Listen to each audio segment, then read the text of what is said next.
உலகெங்கிலும் வாழும் தமிழ் உணர்வாளர்களுக்கு எமது அன்பார்ந்த வணக்கங்களை தெரிவித்துக் கொள்கிறோம். சங்கத்தமிழ் இலக்கிய பூங்காவின் தலைவர் பகுத்துண்டு பள்ளியுறவு முதல் மூலவர் தொகுத்தொற்றில் எல்லாம் தலை இறந்தும் உயிர்வாழ்கள் வேண்டின் பறந்து கிடக்க உலகேற்றி அணிந்து 2000 ஆண்டுகளுக்கு முன்பு சமத்துவம் பேசிய சங்கத்தமிழ் இலக்கிய பூங்காவின் தலைவர் ஐயன் திருவள்ளுவரை தொகுத்து எங்கள் வாழ்வும் எங்கள் வாழ்வும் மகாத தமிழ் என்று சங்கே முழங்கு என்று முழங்கிய சங்கத்தமிழ் இலக்கிய பூங்காவின் செயலாளர் பாவேந்தர் பாரதிதாசனை வணங்கி இன்றைய நிகழ்ச்சிக்குள் வருகிறோம். இன்றைக்கு திருக்குறள் கதை கூறும் நிகழ்ச்சி நடைபெற உள்ளது. ஒரு திருக்குறளை அடிப்படையாக வைத்து கதை சொல்ல இருக்கிறார்கள். இந்த கதை சொல்லுகிற நிகழ்ச்சியினுடைய பொறுப்பாளராக தொடர்ந்து நம்மோடு செயலாற்றிக் கொண்டிருப்பவர் பழனியைச் சேர்ந்த ஆங்கில ஆசிரியர் கவிநிலவு ஆயிஷா சித்திக் அவர்கள். இன்றைக்கு 49வது நிகழ்ச்சி நடத்த இருக்கிறார்கள். அடுத்த நிகழ்ச்சி 50வது நிகழ்ச்சி. அதற்கு தென்கருளினா தமிழ் சங்கத்திலிருந்து இலக்கிய செம்மல் வெங்கட் நடராஜன் அவர்கள் தலைமை பொறுப்பேற்க இருக்கிறார்கள். இந்த 49வது நிகழ்ச்சியிலே தமிழ் பணிச்சம்மல் தக்கோலம் என் ஜலநாதன் அவர்கள் தலைமையேற்றிருக்கிறார். அவரை பற்றி சொல்ல வேண்டும் என்று சொன்னால், சற்றேறக்குறைய 7 நூல்களை எழுதியவர். கவிஞர் சுரதாவினுடைய அறிமுக உரையோடு இவருடைய முதல் நூல் வெளிவந்தது. தொடர்ந்து சங்கத்தமிழ் அருவி, பன்முக பார்வைகள், கண்ணாடி,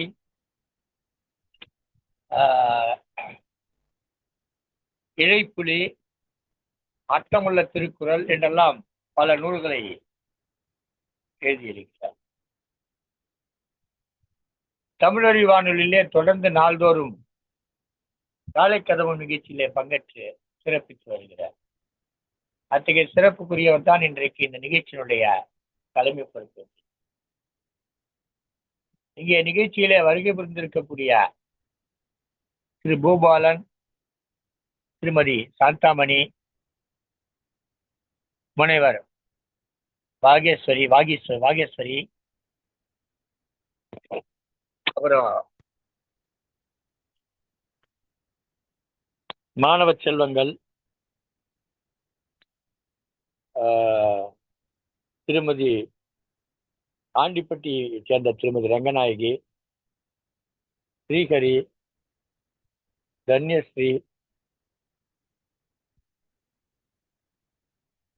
திருவனந்தபுரத்தை சேர்ந்த திருமதி சுந்தரவல்லி கார்த்திகேயன், ஐயா மூப்பா அம்பலவாணன் அவர்கள் இப்படி ஏராளமாக கலந்து கொண்டிருக்கிறார்கள். நிரஞ்சனா அவங்களாம் கூட கலந்துட்டு இருக்காங்க. இன்னும் சில பேர் வர இருக்கிறாங்க. இப்போது வந்திருப்பவர்களையும் தமிழ் விரிவுரையாளர் திருமதி மா காயத்ரி அனைவரையும் வருக வருகவென்று வரவேற்கிறேன். இப்போது வந்திருப்பவர்கள் நீ வரவேற்கின்றவர்களே வரவேற்று. நாம் ஏற்கனவே திருக்குறள் கதைகள் நிகழ்ச்சி நடத்தி அதிலே வந்த கதைகளை எல்லாம் தேர்வு செய்து அதை நூலாக்கம் செய்து இருக்கிறோம். ஏற்கனவே 2000 நூல்கள் அளவுக்கு வெளியில சென்று விட்டது. இன்னொரு மொத்தம் 5 இன்னும் 3000 நூல்களை வெளியிட இருக்கிறோம். இத்தகைய ஒரு தருணத்துல இப்போது நடைபெறுகிற இந்த நிகழ்ச்சியிலையும் சிறந்த கதைகளை தேர்வு செய்து நூலாக்கம் செய்து வெளியிடுவது நம்முடைய நோக்கம். 5000 படிகள் வெளியிடுறோம். அது தமிழ்நாடு எங்கேயும் கொண்டு போகணுன்ற திட்டத்துல அதை செயல்படுது. அந்த திருக்குறள் கதைகள் நூலினுடைய தொகுப்பாசிரியரா இப்போ இந்த நிகழ்ச்சியினுடைய ஒருங்கிணைப்பாளராக இருக்கக்கூடிய கவிநிலவு ஆயிஷா சித்திக் அவர்கள் தான் செயலாற்றி இருக்கிறார். கவிஞர் தக்கோலம் என் ஜெகநாதனுடைய கதை ஒன்றும் அந்த நூல்ல இடம்பெற்றது. அமாவாசை விபத்து என்ற தலைப்புல ஒரு கதை இடம்பெற்றது. எனவே இங்கே வந்திருக்கக்கூடிய முனைவர் சரளா புருஷோத்தமன்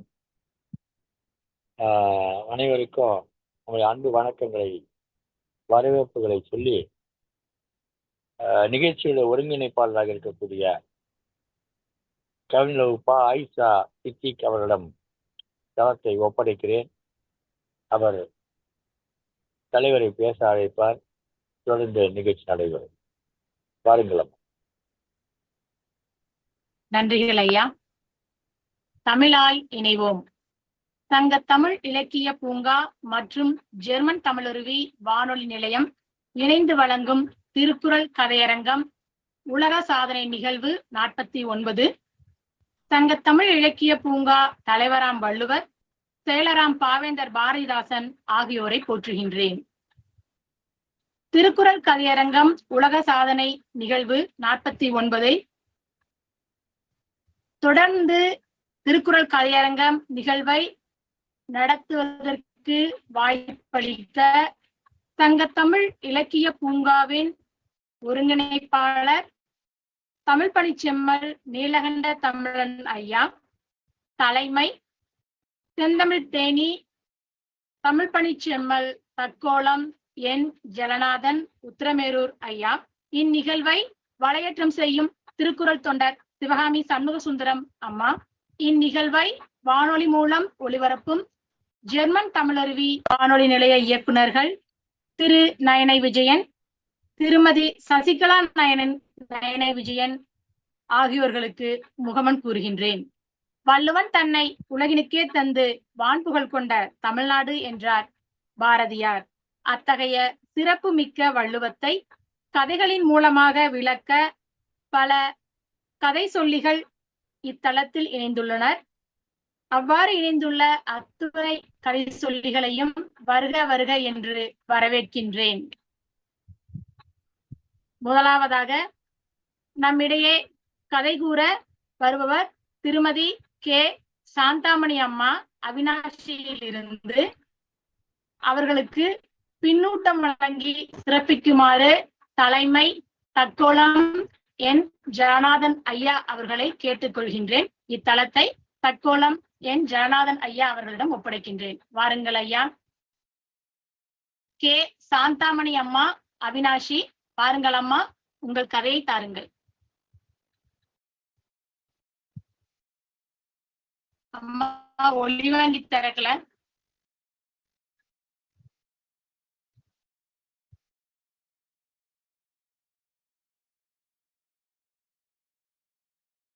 சாந்தாமணி அம்மா ஒளி வாங்கி திறக்கலைங்க. கோபம் பெரிய பாவம் என்ற தலைப்பில் கதை கூற வந்துள்ளேன் அம்மா. வணக்கம். பரமசிவத்தின் குடும்பம் ஒரு பெரிய குடும்பம். இவர் மனைவி, குழந்தைகள், அம்மா, அப்பா, தங்கைகள், தம்பிகள் எல்லோரும் சேர்ந்திருந்த அந்த கூட்டு குடும்பத்தில் மொத்தம் 16 பேர். அந்த 16 பேருக்குமே ஓரளவு பரமசிவம் சிம்ம சொப்பனம்தான். அவர்தான் அந்த குடும்ப தலைவர். அத்தனை பேரையும் காப்பாற்றும் பொறுப்பு அவருடையது.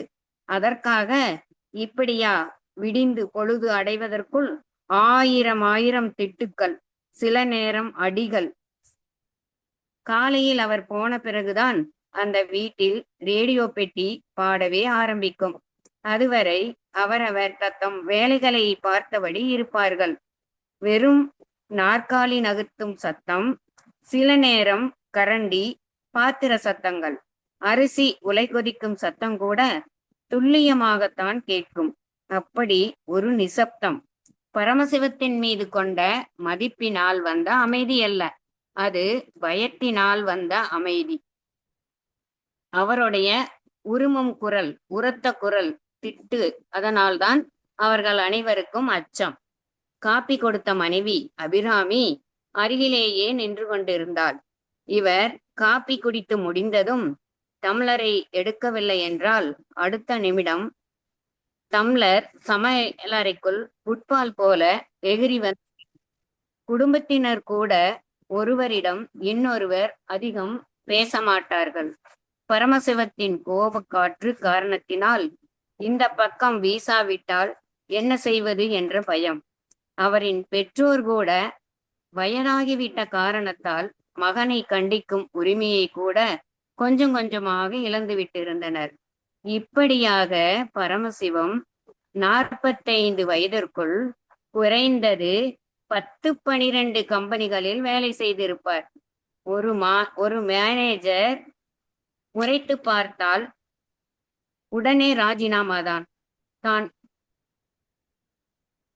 தன்னுடைய முறைப்பை பற்றி அவர் கவலைப்படுவதில்லை. எங்கே அந்த ஃபைல் என்று கேட்டுவிட்டால் என்னை பார்த்து இதென்ன கேள்வி, அந்த ஃபைல் ஏற்கனவே நான் முடித்து விட்டேன். என்னை பார்த்து எப்படி சார் அப்படி ஒரு கேள்வி கேட்டு விட்டீர்கள், உங்களுக்கெல்லாம் மேனேஜர் பதவி, இந்த வேலை இல்லைன்னா எனக்கு 1000 வேலைகள் இருக்கின்றது என்று சொல்லி கால் கடிதாசி கொடுத்து விட்டு வீட்டிற்கு வந்து விடுவார். இப்படித்தான் ஒரு நாள் வந்து விட்டார். அன்று சாப்பாட்டு தட்டு முதல் சட்டை மாட்டும் கட்டை வரை எல்லாம் தூக்கி வீசப்பட்டு கொண்டிருந்தன. அடுத்த வேலை குறைந்த சம்பளத்தில் தான். இப்படி இவர் கோபத்தை குடும்பம் தாங்கினாலும் கம்பெனி தாங்க வேண்டுமே. இப்படியே அவர் காலமும் ஓடிக்கொண்டிருந்தது. திடீரென்று ஒரு நாள் சாதாரண காய்ச்சல் தான் தொடங்கியது. மறுநாள் வலது காலும் கையும் அசைக்க முடியவில்லை.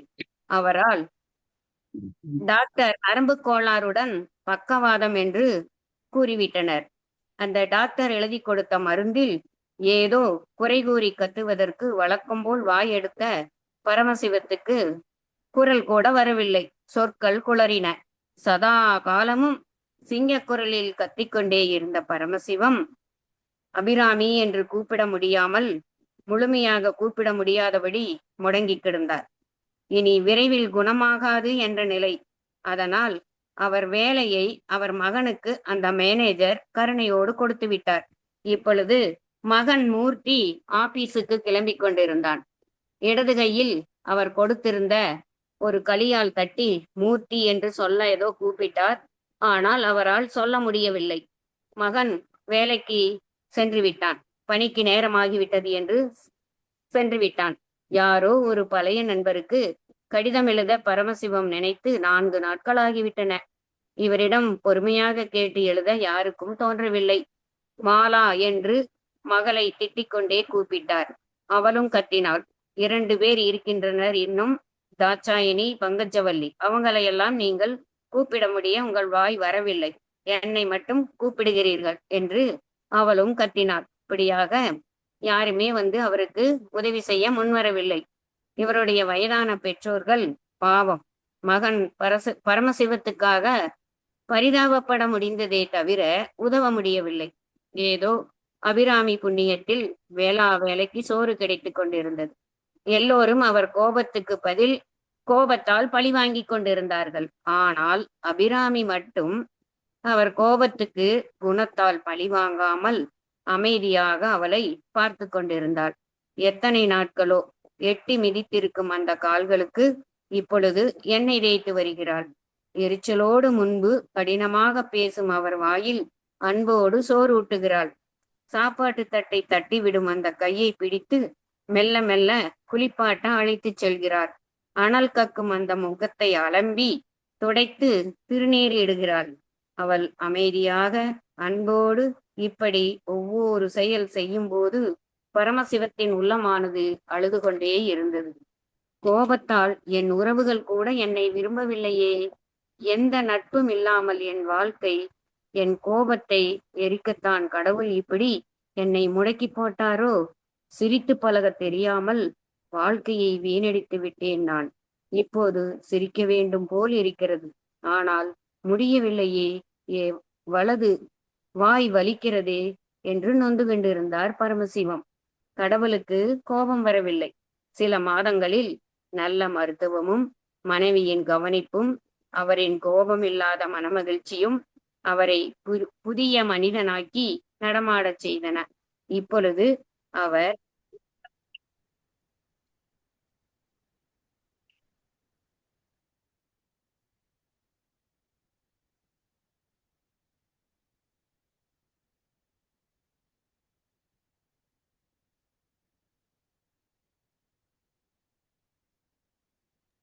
ஒண்ணுமே கேட்கலம்மா, மியூட் எடுத்துட்டு பேசுங்க. எதுவுமே கேட்கல நீங்க சொல்றது. சாந்தாமணி அம்மா, மியூட் எடுத்துட்டு பேசுங்க. எடுத்துட்டமா, எடுத்துட்டா பேச எடுத்துட்டமா பேசுறேன், கேக்கலையா? உள்ளியடி எல்லாம் உடனே இதும் உள்ளத்தால் உள்ளான் வெகுளியடி. பொறுமையுடன் ஒருவன் எந்த சூழ்நிலையிலும் கோபப்படாமல் இருந்து விட்டால் தான் விரும்பிய நன்மைகளை எல்லாம் அடைவது உறுதி. வாய்ப்பிற்கு நன்றி, வணக்கம்.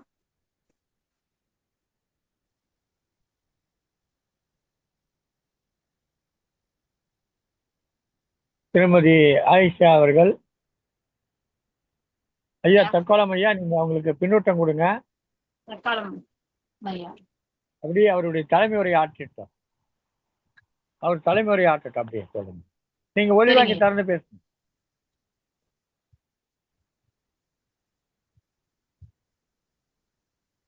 தமிழே அமுதே வருவாய் நிறைவாய் தருவாய். சங்கத்தமிழ் இலக்கிய பூங்காவின் தலைவராம் திருவள்ளுவரை தொழுது செயலராம் பாவேந்தரை வணங்கி நிகழ்ச்சிக்கு வருகின்றேன். உலகெங்கும் உள்ள தமிழ் உறவுகளுக்கும் சங்கத்தமிழ் இலக்கிய பூங்கா ஒருங்கிணைப்பாளர் திரு நீலகண்ட தமிழன் ஐயா அவர்களுக்கும் உள்ளிட்ட குடும்பத்தார்களுக்கும் நிகழ்ச்சி பொறுப்பாளர் கவிநிலவு ப. ஆயிஷா சித்திக் அவர்களுக்கும் நிகழ்வில் பங்களிப்பாளர்களுக்கும் மற்றுமுள்ள அனைவருக்கும் என் வணக்கம்.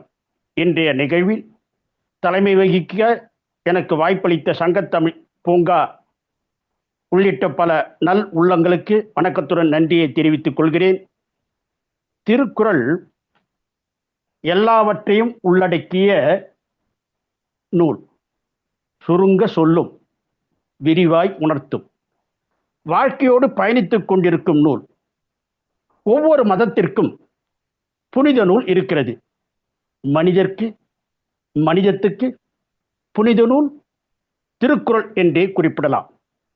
உள்ளத்திலும் இல்லத்திலும் இருக்க வேண்டிய நூல் திருக்குறளை நாம் படிக்கின்ற குறளின் கருத்து உள்பட பலவற்றை ஒவ்வொரு பொழுதும் ஆழ்ந்து படிக்கின்ற போது பலவற்றை உணர்த்தும். கருத்துக்களை என்ன பிறவற்றை கூறுவது மட்டுமல்ல, திருக்குறள் கதைகள் பலவற்றையும் கூறும். அந்த வகையில் நமது சங்கத்தமிழ் இலக்கிய பூங்கா திருக்குறள் கதைகள் கூறும் அரங்கம் அமைத்து தொடர் நிகழ்ச்சியாக இன்று 49வது நிகழ்ச்சி நடைபெறுகிறது. திட்டமிடு செயல்படு எனும் தலைப்பில் திருக்குறளில் அதிகாரம் 52, திருக்குறள் எண் 517, இதனால் இவன் முடிக்கும் என்றாய்ந்து அதனை அவன் கண் விடல் என்ற திருக்குறளுக்கு கதை சொல்ல விழைகின்றேன். தமிழ்நாட்டின் முதலமைச்சராக காமராஜர் இருந்தபோது டெல்லியில் பிரதமர் நேருவை காமராஜர் சந்திக்கப் போகிறார். நேருவோ வழக்கமான உற்சாகம் இல்லாமல் மனதில் ஏதோ சிந்தனையில் கவலையோடு இருக்கிறார். பிரதமரை பார்த்து பல்வேறு தகவல்களை சொல்வதற்காக ஆர்வத்தோடு போன நமது காமராஜர், அதாவது பெருந்தலைவர் காமராஜர் ஆங்கிலம் அருமையாக பேசுவார். காமராஜர் பேசும் பாணியிலே பேச முயற்சித்து இந்த நிகழ்வை கொண்டு செல்கின்றேன். என்னடா இவர் இப்படி உட்கார்ந்து இருக்கிறார், இவரிடம் எப்படி நமது தமிழ்நாட்டுக்குரிய கோரிக்கைகளை கேட்டு பெறுவதென்ன என்ற நிலையில் நமது காமராஜரை பிரதமரிடம், எப்போதுமே உற்சாகமாக இருப்பீர்கள், இன்றைக்கு என்னாச்சுன்ன? நேருவோ சோர்வாக, நம்ம முப்படை தளபதி திம்மையாவுக்கும் இராணுவ மந்திரி கிருஷ்ணமேனனுக்கும் எப்போதும் தகராறா இருக்கு காமராஜ். அப்படியா அண்ணன்? ஆமாம் காமராஜ், திம்மையா கோப்புகளை மந்திரிக்கு அனுப்ப முடியாது என்கிறார். கிருஷ்ணமேனனும் திம்மையா தளபதியாக இருக்கிறவரை தான் மந்திரியாக இருக்க முடியாது என்றார். இராணுவ விஷயமாக இருப்பதால் எனக்கு ரொம்ப கவலையா இருக்குது. இந்த சிக்கலை எப்படி தீர்க்கிறதுன்னு எனக்கு புரியல. இந்த 2 பேர்ல யாரை வச்சுக்கணும், யாரை நீக்கணும்? நினைக்கிறீங்கண்ணே? கிருஷ்ணமேனன் மூத்த அரசியல்வாதி, எனக்கு ஆசிரியராக இருந்தவர்.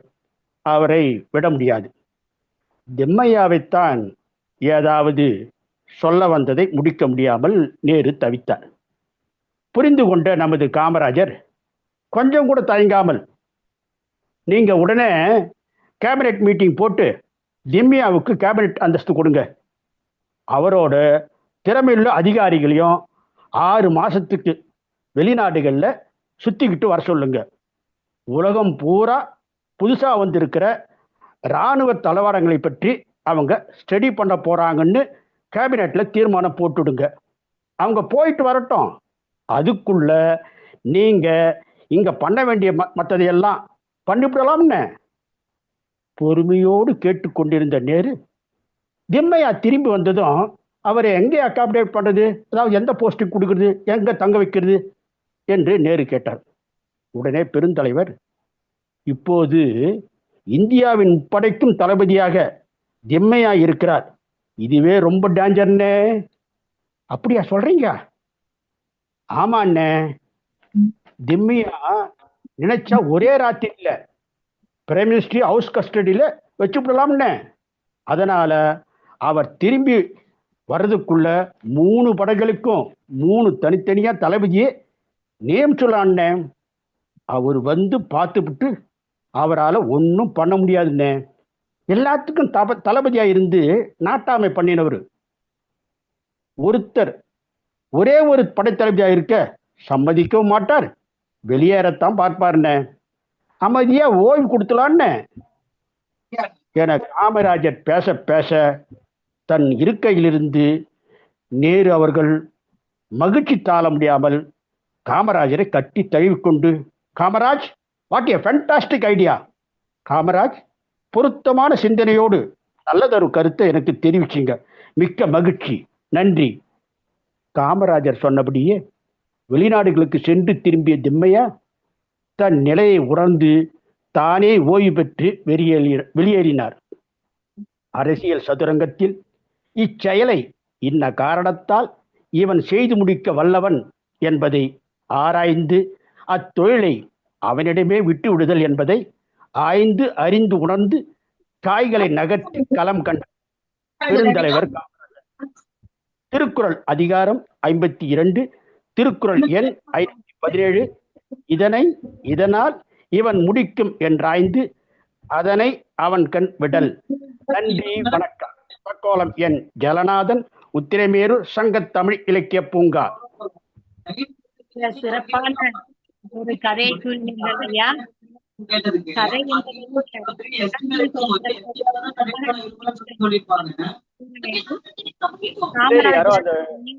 திம்மையா போன்ற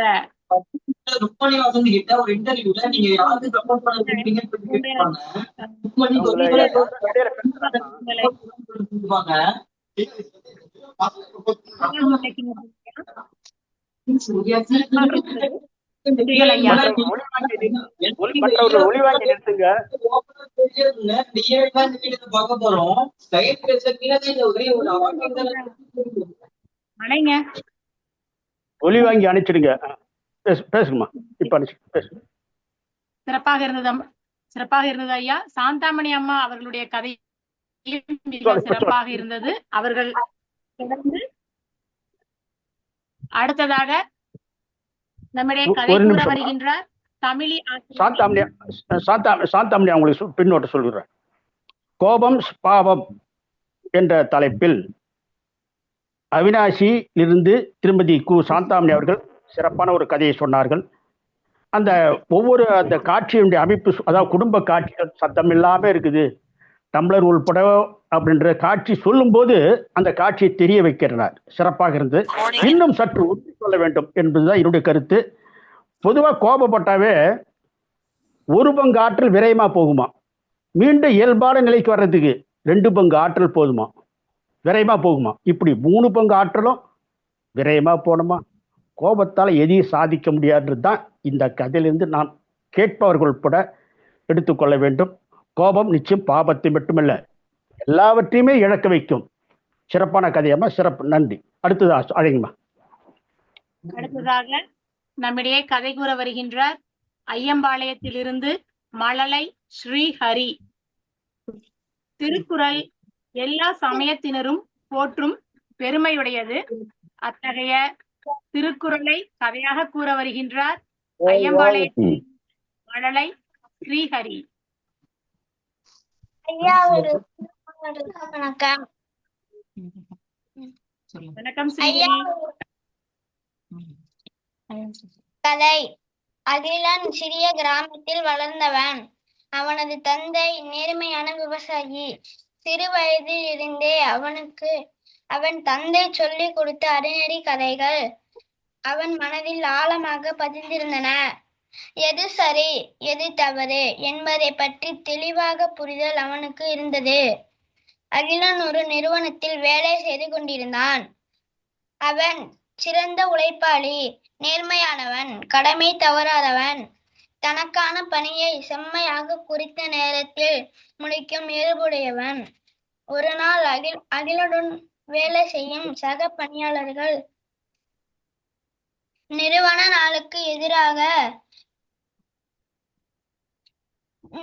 நலனுக்கு எதிராக கால தாமதமாக பணிக்கு வருதல், கோப்புகளை விரைந்து முடிக்காமல் தாமதம் செய்தல், பணியில் கவனக்குறைவாக இருந்து நிறுவனம் நட்டமடைய வழிவகுத்தல் போன்ற தவறான செயல்களில் ஈடுபட்டார். அவர்கள் அகிலனையும் அதில் கூட்டாளியாக இருக்க வற்புறுத்தினர். அகிலனுக்கு அவர்கள் செயல் பிடிக்கவில்லை. இது முற்றிலிருந்து தவறான செயல் என்று அவன் உள்ளுணர்ந்து கூறினான். அவர்களை எச்சரித்தான். அதை உதாசீனப்படுத்திய அவர்கள் அகிலனுக்கு பணத்தாசையை காட்டினார். அவன் உறுதியாக அதற்கு மறுத்துவிட்டு, எனவே அகிலனுடைய பேசுவதை அவர்கள் தவிர்த்தார். ஆனால் அகிலன் தனது முடிவில் உறுதியாக இருந்தான். இந்த நிலையில் நிறுவன மேலாளர் பணியாளர்களின் திறமையை மதிப்பீடு செய்தார். பின்னால் பணியாளர்களில் சிறப்பான பணியாற்றிய அகிலன் நேர்மையையும் நல்லது கெட்டதை பாகுபடுத்தி அறியும் திறனையும் வெகுப்பாக பாராட்டினார். அவனுக்கு பதவி உயர்வு அளித்தார். திருக்குறள். துணைநலமாக்கம் தருவும் வினைநல வேண்டிய எல்லாம் தரும். பொருள். துணைவரால் வரும் நன்மை வாழ செல்வம் மட்டும் கொடுக்கும். விரும்பி செய்யும் தொழில் அவன் விரும்பியது எல்லாம் கொடுக்கும். குறள் 651. அதிகாரம்.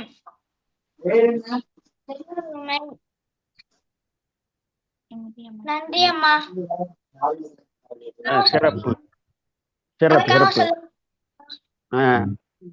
ஐயம்பாளையம் மழலை ஸ்ரீஹரி சிறப்பாக கதை சொன்ன. ரொம்ப அருமை அருமை. இன்னும் அது மாதிரி நல்ல பயிற்சி எடுக்க சிறப்பாக கதை அமைக்கும். பாராட்டுக்கள், வாழ்த்துக்கள். நிறைவானது. பயிற்சி எடுப்பா. சிறப்பு. நல்லது.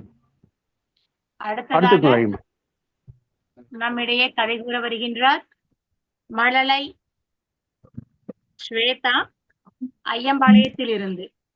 பல மொழிகளில் மொழிபெயர்க்கப்பட்டுள்ளது திருக்குறள். இந்த அளவுக்கு திருக்குறள் மொழிபெயர்க்கப்பட்டுள்ள அளவுக்கு வேறு எந்த நூலும் வேறு மொழிகளில் மொழிபெயர்க்கப்படவில்லை. பாருங்கள் பாப்பா. மழலை ஸ்வேதா ஐயம்பாளையத்தில் இருந்து. வணக்கம் அம்மா. வணக்கம் ஸ்வேதா. ஒரு அழகான கிராமத்துல கந்தசாமி என்ற பெரிய பணக்காரர் இருந்தாராம். அவர் நிறைய வயல்கள், பணம், பொருள் எல்லாம் இருந்துச்சான். ஆனா அவர்கிட்ட யாராவது உதவி கேட்டு போனா எதுவுமே செய்ய மாட்டாராம். ரொம்ப கஞ்சனா. அதே ஊர்ல முத்துசாமின்னு ஒரு விவசாயி இருந்தாராம். அவர் ரொம்ப நல்லவராம். ஆனா ரொம்ப கஷ்டப்பட்டு வேலை செஞ்சு அவர் குடும்பத்தை காப்பாத்திட்டு இருந்தாராம். ஒரு நாள் அந்த கிராமத்துக்கு சில பிச்சைக்காரங்க வந்தாங்களாம். அவங்க ரொம்ப களைப்பா இருந்தாங்களாம். அதை பார்க்கும்போது முத்துசாமிக்கு மனசு கஷ்டமா இருந்துச்சான். அதனால அவரு பிச்சைக்காரங்க கிட்ட போய் ஏதாவது உங்களுக்கு உணவு வேணுமான்னு கேட்டாராம் முத்துசாமி. அவங்களும் ரொம்ப எங்களுக்கு களைப்பா இருக்கு, ஏதாவது இருந்தா கொடுங்க அப்படின்னு சொன்னாங்களாம். சரி, இங்கே இருங்க, நான் கொண்டு வந்து தரேன்னு சொல்லிட்டு போய் அவர்கிட்ட இருந்த கூடையும் கஞ்சியையும் கொண்டு வந்து கொடுத்தாராம் முத்துசாமி. பிச்சைக்காரங்க கூடையையும் கஞ்சியையும் குடிச்சிட்டு ரொம்ப சந்தோஷமா போயிட்டாங்களாம்.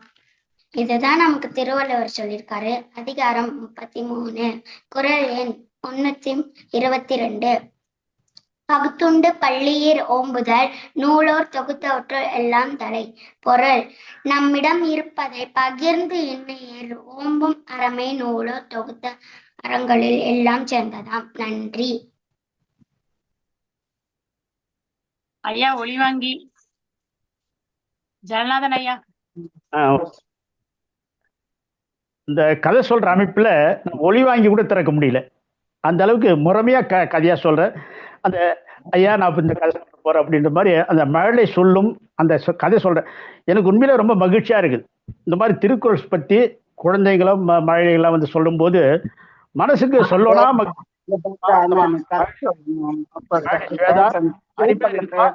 இந்த துறையில நல்ல பயிற்சி எடுமா, நல்லா செய்.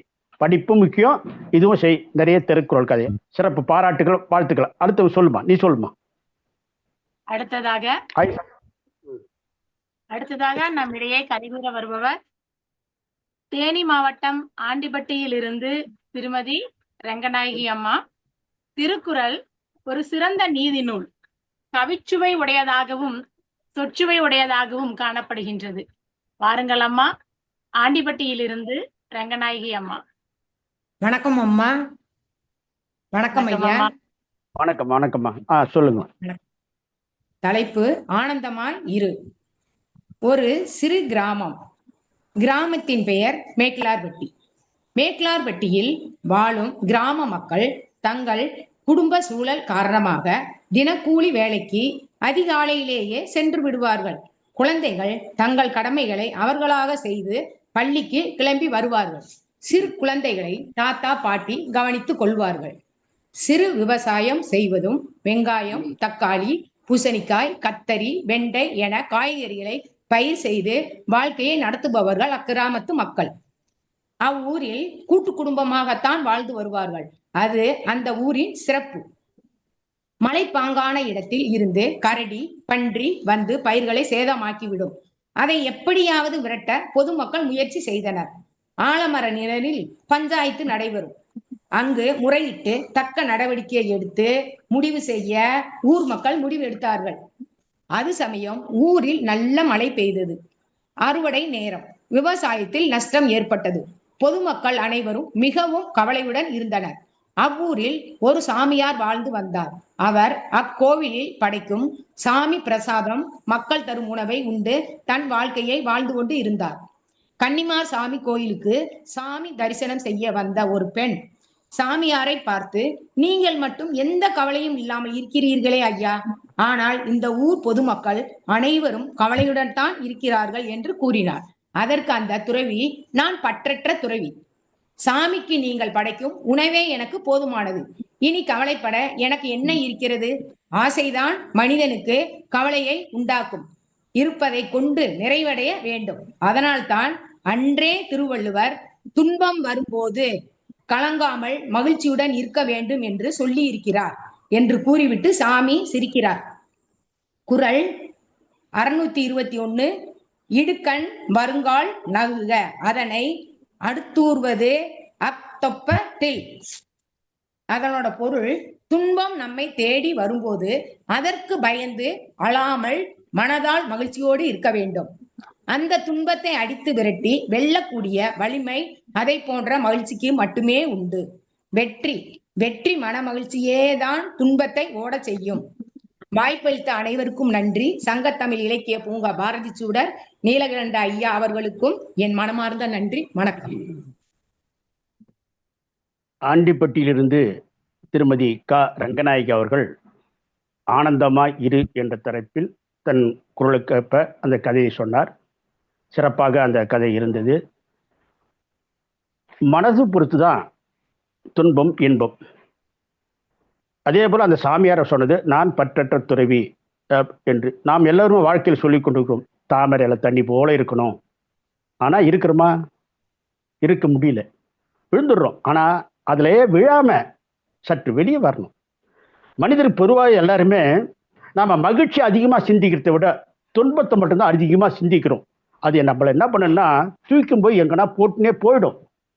அதனால துன்பம் எட்டி பார்க்கும் போதே, கஷ்டம் எட்டி பார்க்கும் போதே அதுக்கு தீர்வு காணணுமே தவிர அதிலே அப்படியே விழுந்துடக்கூடாது. அப்போ வலிந்து மகிழ்ச்சியில சிலைங்க யாருக்கு இல்லை, எல்லா வீட்டுக்கும் வாசப்படிதான். அதனால இந்த கதை சிறப்பு. இன்னும் கொஞ்சம் ஒன்றி நீங்க பேசும்போது, கதை சொல்லும்போது கண்ணாடிக்கு முன்னே நின்று பார்த்து பேசுங்க. அப்போ சிறப்பா என்ன இருக்கு. சிறப்பு பாராட்டுகள், வாழ்த்துக்கள். அடுத்தது அழைங்கம்மா. அடுத்ததாக நம்மிடையே கதை கூற வருகின்றார் சென்னையில் இருந்து ஆனந்தி சேது அம்மா. திருக்குறள் மனித வாழ்க்கையில் மிக சிறப்பான ஒரு வாழ்வியலை நமக்கு சொல்லக்கூடிய ஒரு நூல் என்றால் அது மிகையாகாது. தமிழ் இனத்திற்கு கிடைத்த நட்பேறு திருக்குறள். வாருங்கள் அம்மா. சென்னையிலிருந்து ஆனந்தி சேது.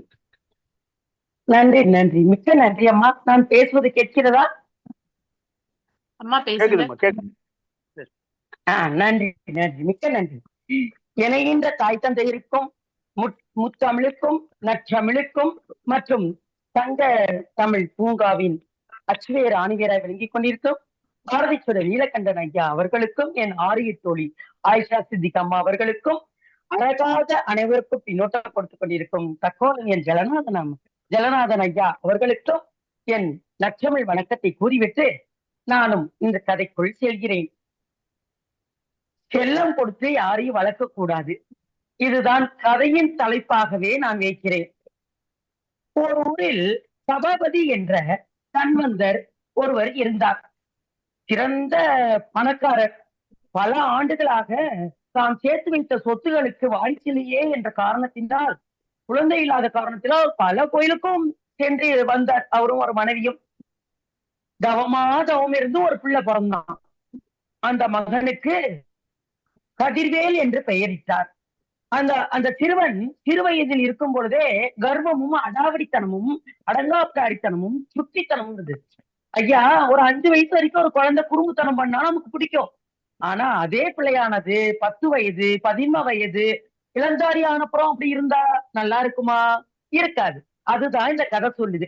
ஒரு நாளைக்கு 10 தரமாவது கதிர்வேலுன்னு அப்பா செல்லம்மா மகனை அழைக்க, அவன் ஊரு தெருவெல்லாம் போய் விஷமங்களை இழுத்துட்டு வர, கண்ணனின் திருவிளையாடலை கண்டு மகிழும் நந்தகோபர் போல இவரும் தன் மகனை ஒன்னும் கண்டிக்காமலேயே வளர்த்து வச்சுட்டாரு.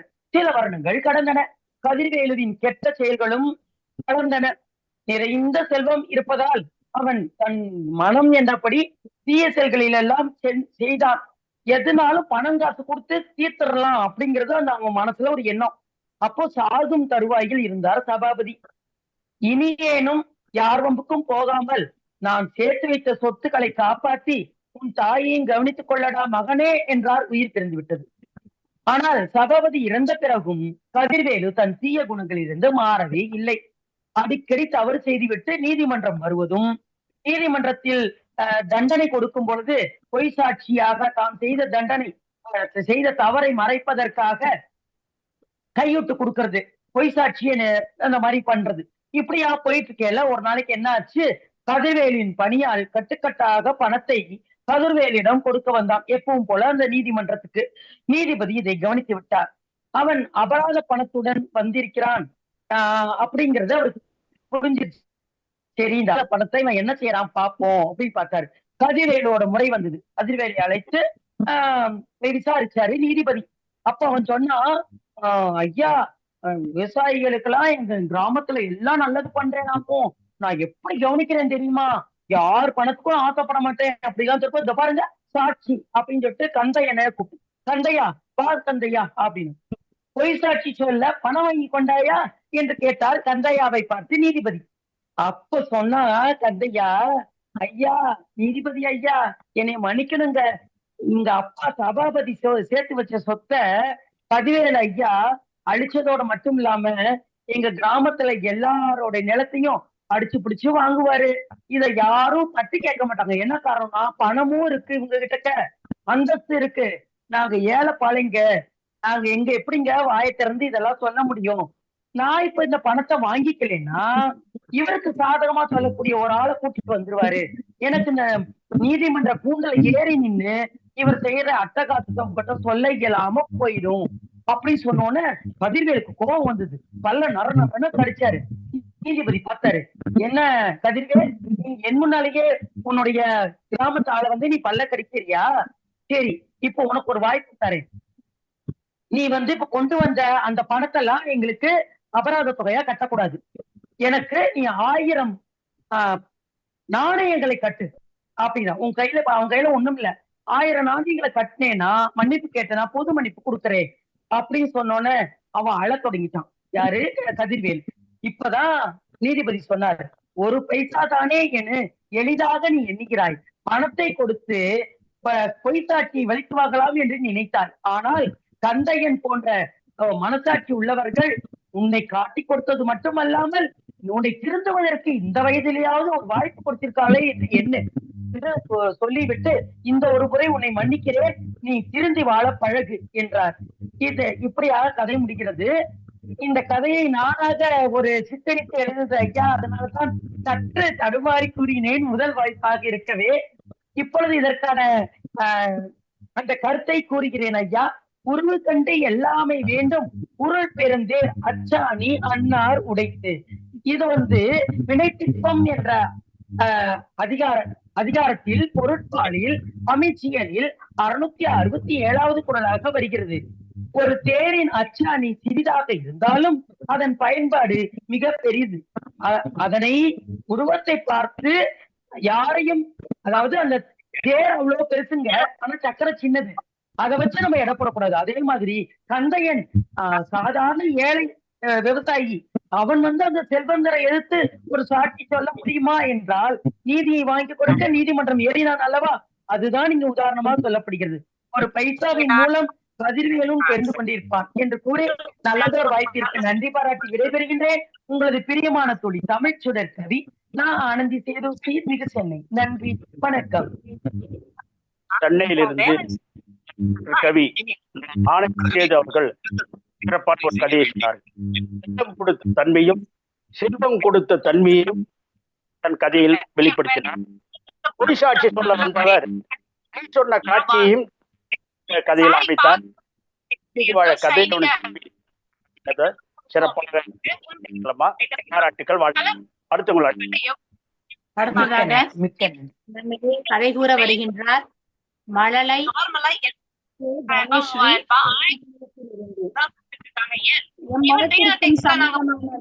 இயற்றியவர் வள்ளுவர். பாருங்கள் அம்மா. வாங்கிக்கலாம். கல்யாண பட்டா இருந்தாலும் சரி, ரெகுலர் சாரீஸா இருந்தாலும் சரி, எல்லாமே ஆஃபர் பிரைஸ்ல வாங்கிக்கலாம். அண்ட் நான் முதல்ல சொன்னேன்ல, ரேட்டை கேட்டா நீங்க ஆச்சரியப்படுவீங்கன்னு. இதோட ரேட் பாத்தீங்கன்னா வெறும் 333 ரூபாய் மட்டும்தான். சூப்பர். யாருது? 1300 ரூபாய்க்கு கொடுத்தா நீங்க வாங்காம இருப்பீங்களா? 1300 ரூபாய் மட்டும்தான். இதான் பாத்தீங்கன்னா ஆர்டர் ப்ரொசீஜர் அப்படின்னு பாத்தீங்கன்னா கீழே நம்பருக்கு வாட்ஸ்அப் பங்களிக்காத தன்மை நீங்க ஒளி வாங்கி நிறுத்தி வைங்க. உங்களை கூடும் போது ஒளி வீட்டில இருந்து நீ வாங்க ஆரம்பிங்கம்மா. மழலை கணேஸ்வரி ஐயம்பாளையத்தில் இருந்து. விலகி இருக்கணும், ஒண்ணுல இருந்து விலகியே இருக்கணும், ஒண்ணுல இருந்து விலகியே இருக்கணும்டா. யாரு அது? ஐயா இப்ப முன்னாடி பேசினாங்களா அவங்கதான் ஐயா. இதுக்கு முன்னாடி பேசினாங்களா அந்த மாதிரி அந்த வீடியோவும் ஆடியோவும் ஆஃப் பண்ண சொல்லுங்க.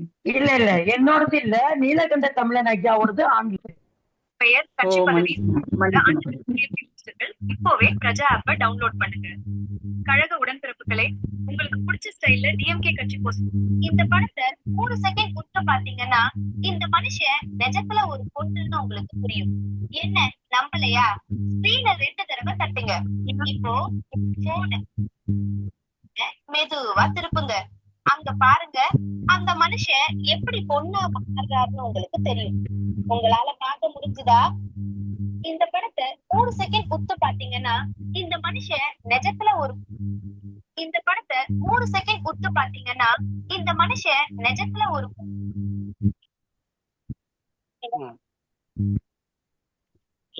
சரி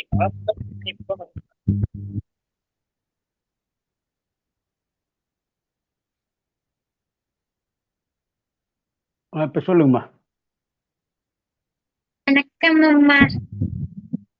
சொல்லு.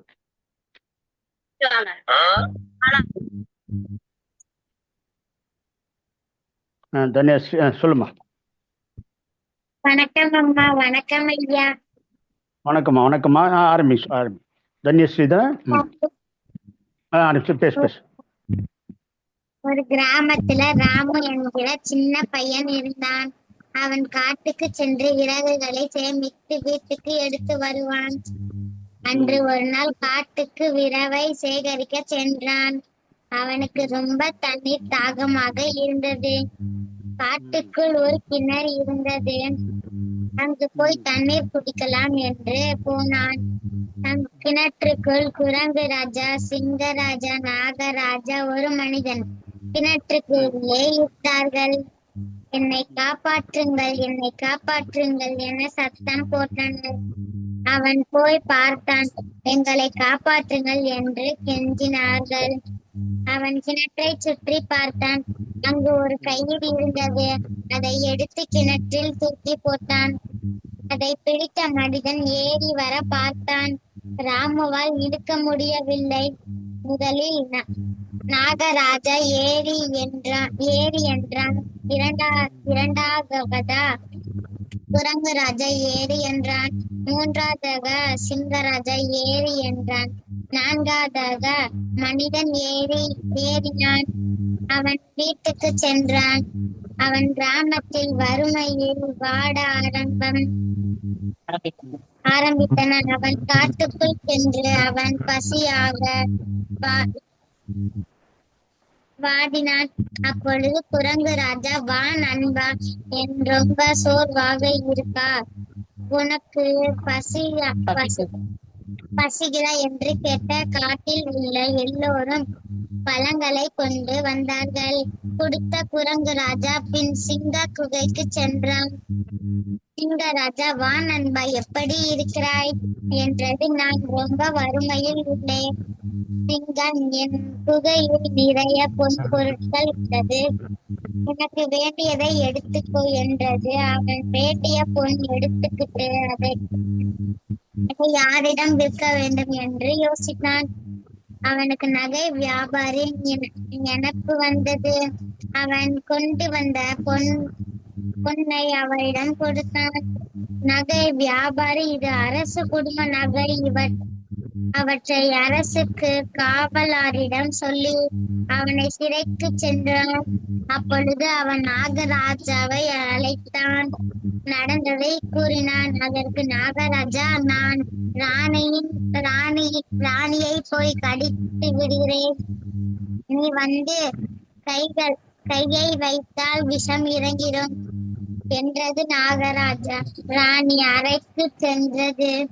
ராணியை கடித்து விட்டது. ராணிக்கு விஷம் தலைக்கு ஏறிவிட்டது. பின் வெவ்வேறு ஊர்களில் இருந்து மருத்துவர்கள் வந்து சிகிச்சை அளித்தார். பயன் இல்லை. ராணியை காப்பாற்ற முடியவில்லை.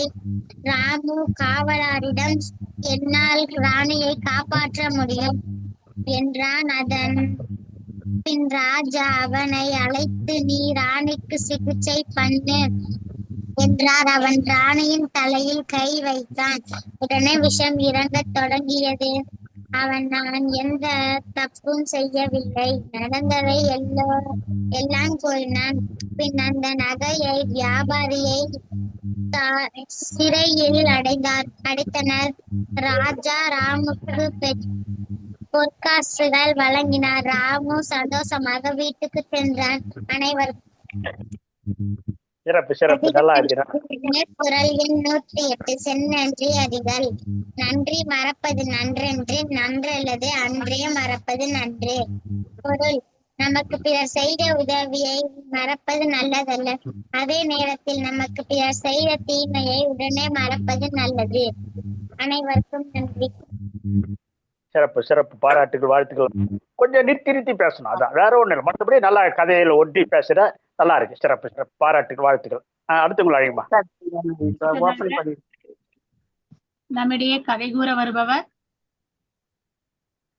திருமதி அம்மா சுந்தரவள்ளி என்ன கார்த்திகேயன். கூப்பிடு அம்மா என்ன கூப்பிடுங்கம்மா, பவர் கம்மியா இருக்கு சார்ஜ். சரிங்கம்மா. அரங்கநாயகி அடுத்ததாக கண்ணன். அரங்கநாயகி கண்ணன் அம்மா தர்மபுரியில் இருந்து வருகின்றார். பாருங்கள் அம்மா, அரங்கநாயகி கண்ணன் தர்மபுரி. நன்றி அம்மா, நன்றி. அன்னை தமிழுக்கு முதல் வணக்கம். சங்கத்தமிழ் பூங்காவின் தலைவராம் வள்ளுவரையும் செயலராம் பாரதிதாசனையும் வணங்கி, ஒருங்கிணைப்பாளர் நீலகண்டன் ஐயாவையும் கவித்தலைமை ஏற்றிருக்கும் தலைவர் அவர்களையும் வணங்கி, ஆயிஷா சகோதரியும் ஒருங்கிணைப்பாளர் சகோதரியும் வணங்கி கதைக்குள் நுழைகிறேன். லட்சுமணன் சேலத்தில் நல்ல குடும்பத்தில் பிறந்து வளர்ந்தான். அவன் பெற்றோர் அவனுக்கு நற்பண்பை சிறு வயது முதலே போதித்து வந்தனர். அவனும் ஒழுக்கத்தை வாழ்வில் நழுவாமல் கடைபிடித்து வந்தான். ஆசிரியர், அக்கம் பக்கம் உள்ளோர் எல்லாம் போற்றி புகழ்ந்தனர். அவனுக்கு ஒரு தம்பி, சிவா என்ற பெயர். அவனோ இவனுக்கு நேர் எதிர். பெற்றோர், ஏண்டா இப்படி இருக்கிற, உன் அண்ணனை பார், அவனை பார்த்தாவது திருந்த பார் என்று சொல்ல அவனுக்கு அண்ணன் மேல் பொறாமை வந்தது. இவன் பெயரை எப்படியாவது கெடுக்க வேண்டும் என்று கங்கணம் கட்டி கொண்டு முயன்றான். இருவரும் ஒரே பள்ளியில் படித்தனர். அண்ணன் வகுப்பில் படித்தவன் சிவாவிடம் நட்பு கொண்டான். அண்ணன் பெயரை எப்படியாவது கெடுக்க வேண்டும், நீதான் அதற்கு உதவ வேண்டும் என்று கேட்டான். அவனும் சரி, என்ன செய்ய வேண்டும் சொல், செய்கிறேன் என்றான். நான் உன்னிடம் 500 ரூபாய் கொடுக்கிறேன், அதை அவனுக்கு தெரியாமல் அவன் பையில் வைத்து விடு. பின் ஆசிரியர் வந்ததும் பணம் காணாமல் போனதாக சொல்லி அழு. அவர் எல்லோர் பையையும் சோதனை செய்வார், அவன் மாட்டிக்கொள்வான் என்றான். நல்ல ஐடியா, அப்படியே செய்கிறேன் என்றான். சொல்லியபடியே அவன் பையில் வைத்தான். ஆசிரியர் வந்ததும் என் பையில் வைத்திருந்த பணம் காணவில்லை என கதறினான். லட்சுமணன் தான் பக்கத்தில் இருந்தான் என்று வேற சொன்னான். பதறாதே, கண்டுபிடித்து விடலாம் என்று கூறி அனைவர் பையையும் கொண்டு வர சொல்லி சோதித்தார். லட்சுமணன் பையை கொண்டு வந்து நீட்டினான். அதில் 500 ரூபாய் கீழே விழுந்தது. வாத்தியாருக்கோ நம்ப முடியவில்லை. எப்படி இப்படி என்று கேட்க, நான் சத்தியமா எடுக்கல ஐயா என்றான். சிவா சொன்னதை நம்பாத ஆசிரியர், லட்சுமணன் நல்ல பையன், அவன் எடுத்திருப்பான் என்பதில் எனக்கு உடன்பாடில்லை, ஏதாவது தெரிந்தால் கூறுங்கள் என்று கேட்டார். ராமு என்ற பையன் மட்டும் துணிந்து எழுந்து, சிவா தான் லட்சுமணன் பையை திறந்து பார்த்து கொண்டிருந்தான் என்று சொன்னான். ஆசிரியர் சிவாவிடம், நீ எதற்கு அவன் பையை தொட்டாய் என்று கேட்க, பயந்து போய் அவன் தம்பிதான் வைக்க சொன்னான், அதனால்தான் நானே தான் வைத்தேன் என்று உண்மையை ஒத்துக்கொண்டான். அவன் சொன்னதை நம்மால் விசாரித்து உண்மை கண்டறிந்தார் ஆசிரியர். இதைத்தான் வள்ளுவர் எப்பொருள் யார் யார் வாய்க்கப்பினும் அப்பொருள் மெய்ப்பொருள் காண்பது அறிவு என்ற குறளில் அறிவுடைமை என்ற அதிகாரத்தில் 43வது அதிகாரம் அதில் 423வது குறளில் கூறியுள்ளார் போலும். நன்றி, வணக்கம், நல்வாய்ப்புக்கு நன்றி, அனைவருக்கும் நன்றி. சிறப்பு அம்மா. தருமபுரியிலிருந்து கவிமாமணி அரங்கநாயகி கண்ணன் அவர்கள் சிறப்பான ஒரு கதையை சொன்னார்கள். மெய்ப்பொருள் காண்பது அறிவு என்ற குரலுக்கேற்ப அந்த பள்ளி வகுப்பு இந்த நிகழ்ச்சியை சிறப்பாக கதை அமைத்து வழங்கியிருக்கிறார்கள். பாராட்டுக்கள், வாழ்த்துக்கள். அடுத்தவங்களை அழைமா. மிக்க நன்றி ஐயா. நன்றி அம்மா, நன்றி அம்மா. அடுத்ததாக திருமதி சுந்தரவள்ளி கார்த்திகேயன் அம்மா திருவனந்தபுரத்தில் இருந்து. அக்கால மக்களின் இயல்புகளும் பழக்க வழக்கங்களும் பொருள்களின் இயல்புகளும் மரபுகளும் திருக்குறள் முழுவதும் விரவி காணப்படுகின்றன. பாருங்கள் அம்மா. சுந்தரவள்ளி கார்த்திகேயன், திருவனந்தபுரம். அனைவருக்கும் வணக்கம். மரகதத்தின் வீட்டில் கடந்த 4 நாட்களாக ஒரே களைகட்டும் திருவிழா கோலம். வெளியூரில் வசிக்கும் அவளது பிள்ளைகளும் உறவினர்களும் குடும்பத்துடன் ஊருக்கு வந்திருந்தனர். வருடத்தில் 4-5 நாட்களே தங்கும் அந்த பொன்னான பொழுதில் தன் உடல் உழைப்பை பற்றியோ வயது முதிர்ந்த காலத்தில் ஏற்படும் களைப்பை பற்றியோ மரகதம் கொஞ்சமும் கவலைப்பட்டதே இல்லை. அவர்கள் எப்போதாவது தானே வருகிறார்கள். அவர்களுக்கு பிடித்தமானதை என் கைகளால் சமைத்து கொடுத்து அவர்கள் அதை விரும்பி சாப்பிடுவதை பார்ப்பதில் தானே எனக்கு எல்லையற்ற சந்தோஷம் கிடைக்கிறது என்று தன் கணவர்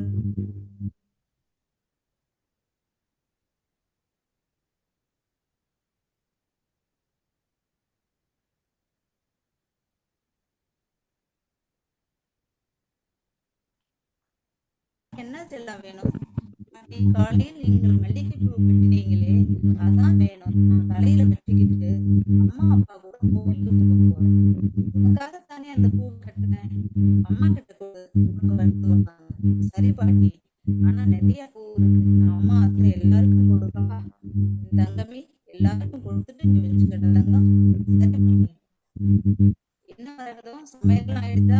ஆமாங்க, எல்லாம் தயாரா இருக்கு. சரி, உங்க பக்கத்துல இருக்க கோவிலுக்கு தானே போயிருக்காங்க. வந்தது எல்லோரும் சேர்ந்து சாப்பிடலாம். சரிங்க. 4 நாட்கள் இன்பமாக கழிந்தது. பிள்ளைகள் மீண்டும் சென்னைக்கு திரும்பும் நேரம் வந்தது. அனைவரும் திரும்பி சென்ற போது அந்த வீடு மீண்டும் அவங்க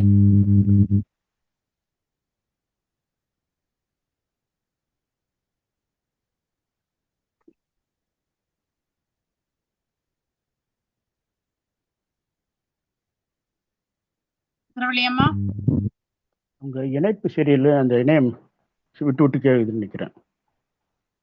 ஆமாங்கய்யா. என்னையும் அழையலைங்க அம்மா, அம்பலவாணன் அழையுங்களம்மா. அடுத்தவங்களை ஒன்றா அழைங்கம்மா. அவங்க அம்மா, நெட்டு தான் இணைப்பில் இல்லைன்னா இருக்கிறீர்களா? இருக்கீங்களா?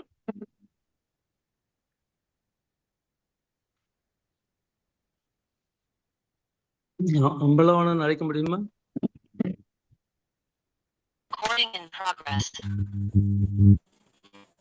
அடுத்ததாக சுந்தரவள்ளியம்மா, அவங்க வர்றாங்களா? அப்படி இல்லைன்னா கடைசியாக கூட அவங்கள அழைச்சிங்க. அவங்க வீடியோவை நிறுத்திட்டு வெறும் ஆடியோ மட்டும் கேட்டாலும் கேட்கலாம். அப்படி வச்சுக்கலாம். சுந்தரவள்ளியம்மா வீடியோ அனுப்பிச்சிட்டாங்கய்யா. இருக்கலாம். சரி, பாரு அவசரப்பட வேண்டாம். கேக்குதாப்பா? கேக்குதா ஐயா? கேக்குதுமா. அம்மா கொஞ்சம் பேசுங்க. சுந்தரவள்ளியம்மா, பேசுங்கம்மா. சுந்தரவள்ளியம்மா பேசுங்க.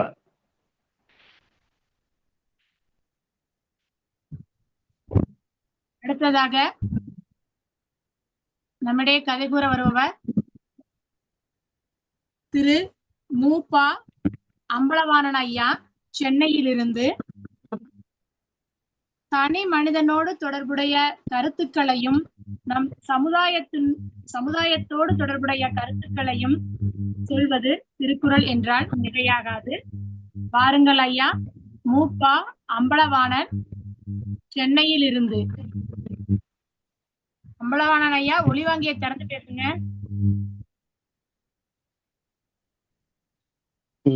பேசுங்க ஐயா. அனைவருக்கும் வணக்கம் ஐயா. வணக்கம் ஜனநாத ஐயா அவர்களுக்கும், வகுப்பாளர் ஆயிஷா சித்திகா அவர்களுக்கும், மற்ற அனைவருக்கும் வணக்கம். திருக்குறள் கதை சொல்லில் முதன்முறையாக பங்கேற்று வருகிறேன். தமிழறிவியை முடித்துவிட்டேன், கவிதை களம் முடித்து விட்டேன். ஆரம்பிக்கிறேன் ஐயா. சரி. கதை சொல்ல ஆரம்பிக்கிறேன். ஒரு ரமேஷ் அன்று ராமு இருவரும் நண்பர்கள். ரமேஷும் அரை நண்பர்கள். ரமேஷ் ஒரு ஏழை மாணவன். இறுதி ஆண்டு படித்து வருகிறான். போட்டித் தேர்வுக்காக அவன் மட்டும் நாளை நடக்க போகிற தேர்வுக்காக இரவு முழுவதும் விடிய விடிய படித்துக் கொண்டிருக்கிறான். இரவு 2 மணியாலும் ஆகும்போது அவனால் படிக்க முடியவில்லை. மிகுந்த சோர்வடைகிறான். பட் நாளை எழுதப்படுகிற பரீட்சை அவனுடைய வாழ்க்கையை நிர்ணயிக்கக்கூடிய அளவுக்கு இருக்கிறதால் அவன் மிகுந்த கஷ்டத்தோடு படிக்கிறதை அவன் அரை நண்பன் ராமு பார்க்கிறான். பார்த்து என்ன இவன் மிகுந்த சோர்வடைகிறான், நாளை பரீட்சை எழுத வேண்டுமே, என்ன செய்வது என்று தெரியாமல் இருக்கும்போது அவனுக்கு தெரியாமல் வெளியே சென்று டீ ஒரு கப் தேநீர் வாங்கி வந்து அவனுக்கு கொடுத்து, ரமேஷ் பேர் மாத்தி ராமு, நீ டீயை அருந்திவிட்டு தேநீரை அருந்திவிட்டு முகத்தை கழுவிட்டு மறுபடியும் மீண்டும் படி, உன்னால் நல்லா படிக்க முடியும், நீ நன்றாக தேர்வு எழுதுவாய், தைரியமாக இரு என்று சொல்லிவிட்டு ரமேஷ் அவனுடைய படுக்கைக்கு சென்று விட்டான். ராமு அது தண்ணீர் அறிந்துவிட்டு முகத்தை அலம்பி நன்றாக படித்து மறுநாள் தேர்வில் நல்ல முறையில் எழுதி தேர்ச்சி பெற்று விட்டான். அது மாநிலத்திலே முதல் மாநிலம் வந்ததாலும் அடுத்த நாள் அவனை மாநிலத்தில் முதல் வந்ததால் பேட்டி எடுத்து வருகிறார்கள். அவருடைய கேட்கும்போது, உங்களுக்கு எந்த நிலையில் திருப்புமுனை ஏற்பட்டது சொல்ல முடியுமா என்று கேட்டபோது அவன் ராமு சொல்கிறான், இது என்னால் இவ்வளவு தூரம் வந்தது என்ன காரணம் என்று தெரிந்தால், ஒரு நாள் பரீட்சைக்கு முதல் நாள் என் அரை நண்பன் ரமேஷ் கொடுத்த ஒரு சிறிய கப் டீ தேநீர், அதனால் அதை குடித்து விட்டு தான் என்னால் மிகுந்த நேரம் கடினமாக படித்து என்னால் இந்த நிலைக்கு வர வேண்டியது. அந்த நிலையில் அந்த தேநீரோட விலை 10 ரூபாயா இருந்தால் கூட அது என் வாழ்க்கையின் திருப்பு முனையாக அமைந்து நான் இந்த நிலவுக்கு வந்திருக்கிறேன். அந்த நன்றி சிறிதானாலும் அது என்னுடைய வாழ்க்கையை மாற்றிவிட்டதால் அது பெரிய நன்றியாக நான் பார்த்து கொண்டு வருகிறேன். இன்றளவும் அவனை நினைத்துக் கொண்டே இருக்கிறேன். இதன் மூலம் தெரிந்து கொண்டு வந்தது செய் நன்றி. அந்த செய் நன்றி அறிதல் வருகின்ற குரல், காலத்தினார் செய்த நன்றி சிறிதெனினும் ஞாலத்தின் மான பெரிது என்ற அறத்துப்பால் இல்லறவியலில் வருகின்ற 102வது குரல் செய் நன்றி அறிதல். அதனுடைய ஒருவர் நமக்கு செய்யும் உதவி அளவில் மிகச் சிறியதாக இருந்தாலும் அது செய்யப்பட்ட நேரத்தை கருதும் போது இது உலகத்தை விட மிக பெரியதாகும் என்ற கருத்துள்ள குரலும் இந்த கதையும் எனக்கு பிடித்ததால் இதை மற்றவர்களுக்கும் பரிந்து சிறு பிள்ளைகளும் இதில் பங்கேற்றதால் அவர்களுக்கும் இந்த மாதிரி குரல் உதவியாக இருக்கும், எடுத்துக்காட்டாக இருக்கும் என்று கூறி வாய்ப்புக்கு நன்றி கூறி அமர்கிறேன். நன்றி. வணக்கம் ஐயா. வணக்கம் வணக்கம் வணக்கம். சென்னையிலிருந்து கவிஞர் மூப்பா அம்பலவாணன் இன்றைய சூழலில் பள்ளி மாணவர்களுக்கு ஏற்ற ஒரு கதையை சொன்னார். தேநீர் திருப்பு முனையை செய்தது என்பதை தன் கதையின் வாயிலாக வெளிப்படுத்தினார். உண்மையில மாணவர்களுக்கு உதவ வேண்டியதான். அந்த எந்த நேரத்தில் உதவுகிறோம் என்பது அதனுடைய பயன் வெளிப்பாடு அவங்களுக்கு தான் தெரியும். இப்போ இந்த நிகழ்ச்சியிலிருந்து எனக்கு ஒரு நினைவு வருது, அதை சுருக்கமாக சொல்லிடுறேன். இன்றைக்கு கண்கள் மூலமா பயன்படுத்தி நாம் செயல்பட்டுக்கிட்டது நிறைய. நாங்கள் படிக்கிற காலம் வேறு புத்தகம் தான். இன்னைக்கு செல் எழுத்து, கம்ப்யூட்டர், இன்னும் என்னென்ன எக்ஸ்ட்ரா இன்னும் வரலாம். அதாவது கண்ணை பயன்படுத்துகிறதால 40 அல்லது 45 நிமிஷம், ஏன்னா ஸ்கூல்ல கூட பீரியட்னு ஒன்று வைக்கிறதுக்கு காரணம் அதான். அப்போ ஒரு 40 நிமிஷம் 45 நிமிஷம் என்னதான் வேலை அதிகமா இருந்தாலும் எழுந்து ஒரு 10 நிமிஷம் நடங்க, கண்ணை கழுவுங்க, கண்ணை மூடி தரங்க, கண்ணு சோர்வு நீங்க. இது உளவில் அறிஞர் டாக்டர்ஸுக்கு நான் கேட்டு சொன்ன வித்த மாணவர்களே, இது அவசியம் செயல்படுங்க. நிச்சயமா உங்களுக்கு கண்ணு சோர்வு ஏற்பட, கண்ணு தெரிஞ்சும் போது சோர்வு ஏற்படும் போது பாடத்துல ஒன்ற முடியாது. இந்த நிகழ்ச்சி மூலமா மாணவர்கள் இருக்கின்ற இது செய்தி அருமையான கதை சொன்னீர்கள். சிறப்பு பாராட்டுகள், வாழ்த்துக்கள் ஐயா. கதை கூற வருகிறார் திருமதி சரளா புருஷோத்தமன், பெங்களூரில் இருந்து. சுவை மிகுதிக்கு அமுதத்தை உண்மையாக கூறுவது மரபு. சாவாமையை தருவது அமுதம். அதனை அமிழ்தம், அமிழ்து, சாவா மருந்து என்ற பெயர்களால் வள்ளுவர் குறிப்பிடுகின்றார். பாருங்கள் அம்மா, பெங்களூரில் இருந்து திருமதி சரளா புருஷோத்தமன் அம்மா. அனைவருக்கும் வணக்கம். ஐயா அவர்களுக்கும், பாரதி சுடர் ஐயா அவர்களுக்கும், அம்மையார் அவர்களுக்கும் என் மனமார்ந்த வணக்கத்தை தெரிவித்துக் கொள்கிறேன். முதற்கண் ஐயா அவர்கள் இப்போது கூறியது ஒரு சிறந்த ஒரு பயிற்சியாகும். அதனை எல்லோரும் பின்பற்றினால் இந்நாளில் அது மிக முக்கியமான ஒன்றாக இருக்கின்றது. மேலும் நான் தேர்ந்தெடுத்த குரலுக்கு பல்வேறு கதைகளை தயாரித்து வைத்திருந்தேன். ஒவ்வொரு விஷயத்தை கூறிவிட்ட நிலையில் நாம் அறிந்த கதை ஒன்றையே இதற்கு எடுத்துக்காட்டாக கூறி எனது கதை சொல்லி நிகழ்வை ஆரம்பிக்கின்றேன். அடர்ந்த ஒரு காடு. அந்த காட்டில் ஒரு சிங்கம் வசித்து வந்திருந்தது. அதுவே அக்காட்டின் ராஜா என்று அனைத்து விலங்குகளும் ஏற்றுக்கொண்டிருந்தன. இந்த நிலையில் அந்த சிங்கம் தினமும் ஒரு விலங்கை வேட்டையாடி உண்டு வந்தது. இதனால் எப்பொழுது அந்த சிங்கம் காட்டிற்குள் வருமோ, நம்ம யாரை தின்னுமோ என்ற பயத்தில் அனைத்து விலங்குகளும் பயமாக உலாவுவதை விட்டுவிட்டு அங்கங்கே பதுங்கி இருக்க ஆரம்பித்தன. இதனை அறிந்த அனைத்து விலங்குகளும் ஒரு நாள் கூட்டம் அமைத்து தங்களில் தினமும் ஒருவர் அந்த சிங்கத்துக்கு, தங்கள் காட்டின் ராஜாவான சிங்கத்துக்கு உணவாக செல்ல வேண்டும் என தீர்மானம் செய்தனர். அவ்வாறே அதற்கு சிங்கமும் சரி என்று கூறியது. இவ்வாறு இருக்கின்ற நிலையில் ஒவ்வொரு நாளும் ஒவ்வொரு விலங்கு சென்று சிங்கத்திற்கு உணவாக அதன் குகையை சென்று அடைந்து தங்கள் உயிரை தியாகம் செய்தன. இந்த நிலையில் அன்றைய சரதி என்று சொல்வார்கள், அன்றைய நிலையில் செல்ல வேண்டியது ஒரு முயலின் வேலையாகும்.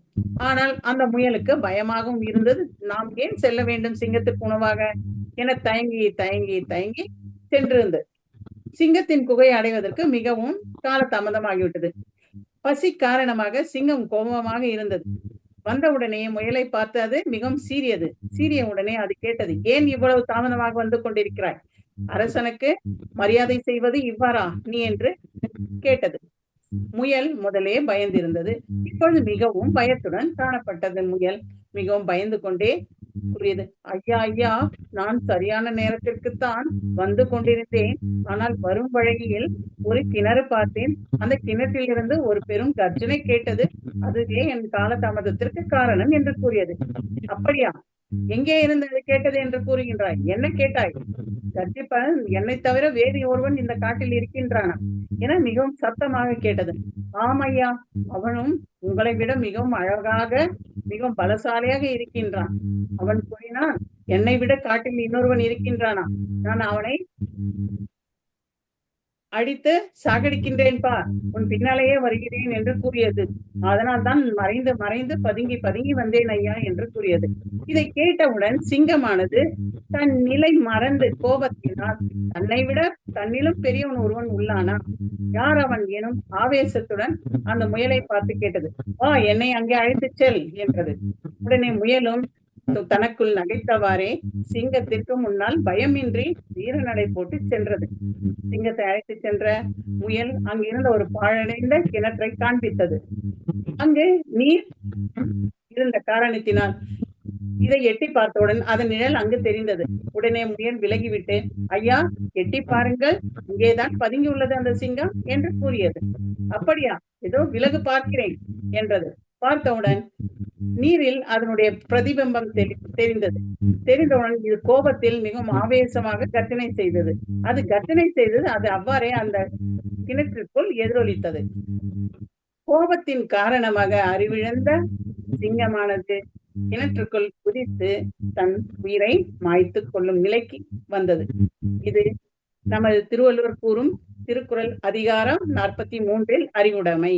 எப்பொருள் யார் யார் வாய் கேட்பினும் அப்பொருள் மெய்ப்பொருள் காண்பது அறிவு என்றோம்.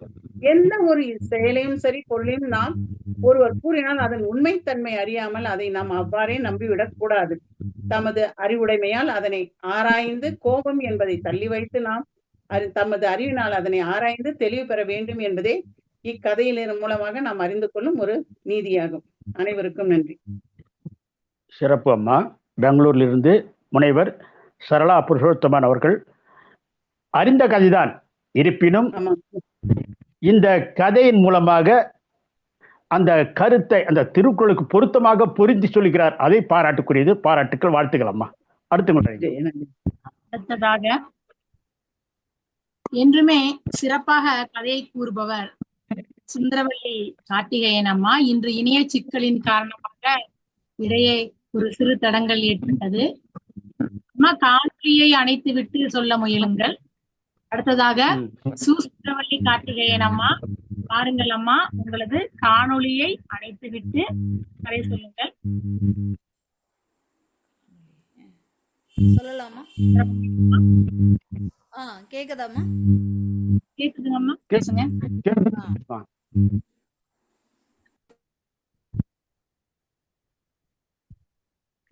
சுந்தரவள்ளி அம்மா ஒளி வாங்கி அணைச்சிருக்கு.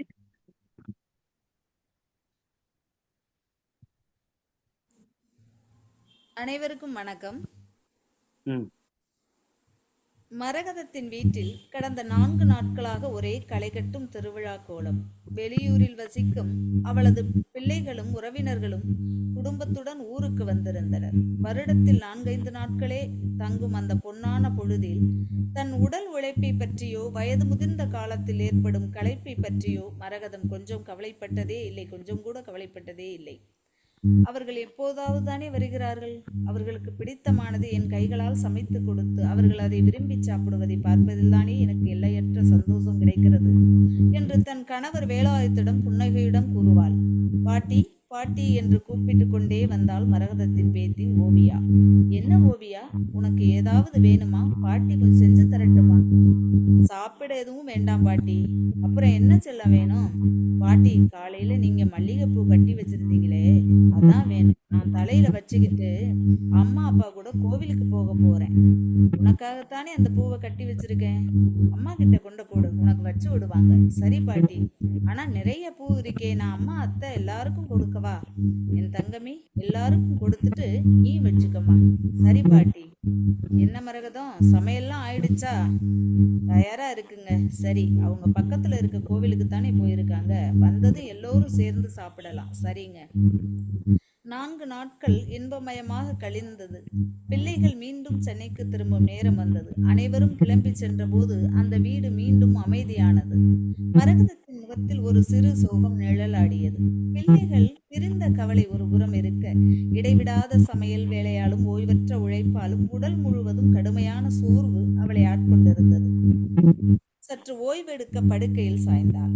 அதே ஊரில் வசிக்கும் மரகதத்தின் தங்கை செண்பகம் தன் கணவர் முத்துசாமியுடன் அக்காவை பார்ப்பதற்காக அந்த நேரத்திற்கு வந்து சேர்ந்தார்.